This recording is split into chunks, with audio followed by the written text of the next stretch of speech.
Hello बच्चों, welcome to Edco global counselling services से मैं मीना गुप्ता। बच्चों, आज हम बात करेंगे रशिया के मेडिकल कॉलेजेस के बारे में। हमें रशिया से मेडिकल एमबीबीएस क्यों करनी चाहिए।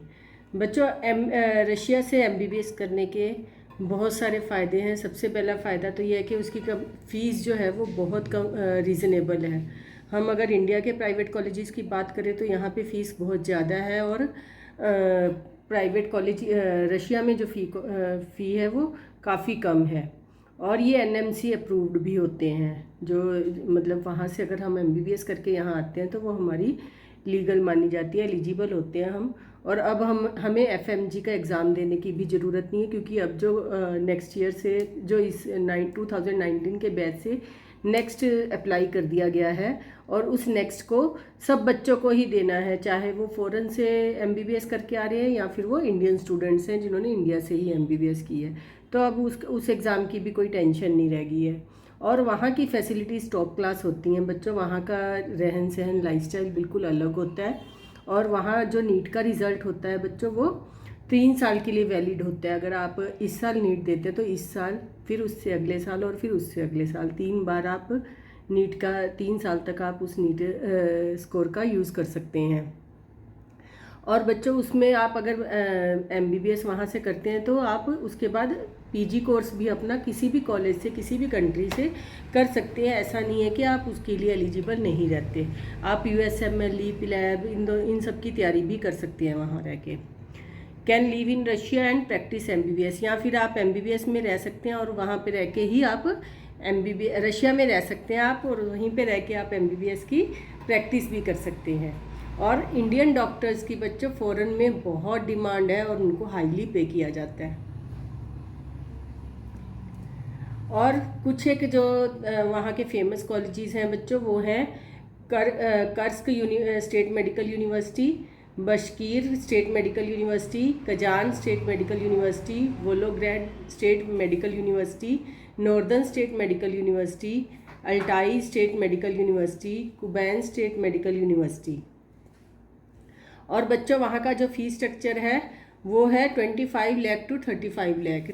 25 लाख टू 35 लाख में आपकी एमबीबीएस हो जाती है। और वहाँ का जो हॉस्टल का खर्चा है बच्चों, वो 40 से 50-60 हज़ार तक का पर साल का खर्चा है। और ये एनएमसी अप्रूव्ड है और इनकी रैंकिंग गुड है। आप देखेंगे तो कर्स्क यूनिवर्सिटी जो है उसकी रैंकिंग जो है वो 451 है, और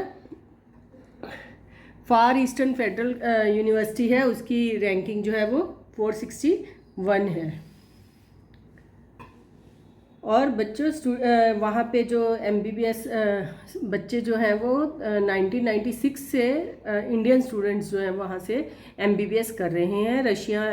जब रशिया और यूक्रेन का वार हुआ था तब यूक्रेन ने अपने बच्चे वापस इंडिया भेज दिए थे, लेकिन रशिया ने अपने बच्चे वापस नहीं भेजे थे। रशिया के बच्चे वैसे के वैसे ही वहाँ से रह के पढ़ रहे हैं। रशिया के बच्चों पे वॉर का इतना कुछ खास इफेक्ट नहीं आया।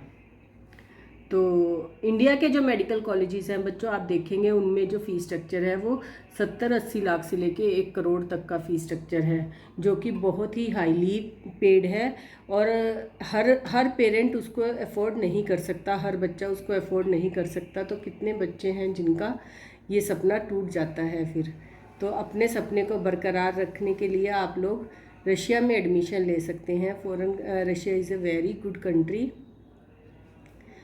और यहाँ के जो प्राइवेट कॉलेजेस हैं बच्चों, उसमें कट ऑफ बहुत हाई जाने लग गई है। अब हर बच्चा एडमिशन लेने के लिए तैयार है। तो आप देखते होंगे कि 450 के बाद तो जो कॉलेजेस आपको मिलते हैं वो बहुत ऐसे मिलते हैं जिनका लेना ना लेना एक जैसा काम हो जाता है। तो इसलिए आप कोशिश करें कि अगर आप फॉरेन यूनिवर्सिटी के अच्छे किसी कॉलेज से पढ़ सकते हैं तो हमें वो प्रेफर करना चाहिए। यहाँ का इंफ्रास्ट्रक्चर बच्चों बहुत पुअर है अगर उसको हम फ़ॉरेन के इंफ्रास्ट्रक्चर के साथ कंपेयर करें तो। और यहाँ पे आपको नीट का जो एग्ज़ाम है वो हर साल अलग से देना होगा। ऐसा नहीं है कि आपका 1 साल दिया और वो 3 साल तक आपके लिए वैलिड हो जाता है। और अब हर स्टूडेंट को ही नेक्स्ट की प्रिपरेशन करनी है, चाहे वो यहाँ पे रह के अपनी एमबीबीएस की पढ़ाई कर रहा है या फिर वो फ़ॉरेन से MBBS की पढ़ाई कर रहा है। तो FMG तो किसी को नहीं देना, पहले सिर्फ फ़ॉरेन स्टूडेंट्स के ऊपर बर्डन होता था कि उनको FMG देना यहाँ पे आके, तो अब किसी को नहीं देना है FMG। यहाँ पे भी यहाँ के स्टूडेंट्स को भी नेक्स्ट देना है और आपको भी आके यहाँ पे नेक्स्ट देना है। बस आपको एक चीज़ बता देती हूँ मैं, ये एप्लीकेबल हुई है या नहीं, लेकिन ये बिल तो इसका निकल चुका है कि जो फ़ॉरेन से स्टूडेंट्स आएंगे उनको 1 साल की इंटर्नशिप इंडिया में आके फिर से करनी है। बस ये एक इसका ऑप्शन ड्रॉबैक है। आई थिंक ड्रॉबैक नहीं है, आप इसको बेनिफिट ले सकते हैं कि एज ए बेनिफिट ले सकते हैं कि अगर आप यहाँ इंडिया में आके 1 साल प्रैक्टिस करते हैं तो आप इंडियन डिजीज़ के साथ भी फेमिलियर हो जाएंगे, क्योंकि वहाँ पे रह के आप वहाँ की डिजीज़ के बारे में ही पढ़ते हैं। मेरी इन्फॉर्मेशन अगर आपको सही लगी हो तो please like and share my channel. और बच्चों, अगर आप लोगों को इस बारे में और जानकारी चाहिए या आपको इसमें कुछ हेल्प चाहिए तो मैं काफ़ी यूनिवर्सिटीज़ में बच्चों को एडमिशन करवाती हूँ, तो आप लोग मेरे से कांटेक्ट कर सकते हैं। Thank you.